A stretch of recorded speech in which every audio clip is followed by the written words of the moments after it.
Hello, எல்லோரும் எப்படி இருக்கிறீங்க? இன்றைக்கி இன்னொரு புதிய ஹெல்த்தியான ரெசிப்பியில் சந்திக்கிறது ரொம்ப சந்தோஷம். இன்றைக்கி பார்த்திங்கன்னா நம்ம முருங்கைக்கீரை அரப்பு போட்டு கூட்டாஞ்சோறு பண்ணியிருக்கிறோம். இதோட டீட்டெயில்டு வீடியோ உங்களுக்கு வேணும்னா எனக்கு கமெண்ட் பண்ணுங்கள். நான் அதை ஃபுல் வீடியோ போஸ்ட் பண்ணுறேன். இப்போ இதோட மெஷர்மெண்ட்ஸ் எல்லாமே நான் டிஸ்கிரிப்ஷனில் கொடுக்குறேன். அது இல்லாமல் இஞ்சி பச்சடி பண்ணியிருக்கிறேன். இதையும் ஒரு வாட்டி செஞ்சு பாருங்கள்.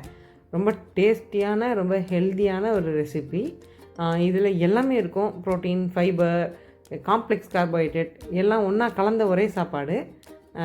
டைஜஷனை பூஸ்ட் பண்ணுறதுக்காக உங்களுக்கு இஞ்சி பச்சடியும் அதில் வரும். நல்லா வீட்டில் செஞ்சு பார்த்து ஹெல்த்தியாக சாப்பிடுங்க. புதுசாக இருக்கும் இது. இதோட டேஸ்ட்டு செஞ்சு பார்த்தா மட்டுமே புரியும். ஒருவேளை வீட்டில் அப்பளம், சுட்ட அப்பளமோ இல்லை பொரிச்ச அப்பளமோ வச்சுருந்திங்கன்னா இது கூட சேர்ந்து பரிமாறி பாருங்கள். இன்னுமே டேஸ்ட் அருமையாக இருக்கும். டேஸ்ட் பிடிச்சிருந்துச்சுன்னா லைக், ஷேர் அண்ட் சப்ஸ்கிரைப் பண்ணுங்கள். தேங்க்யூ.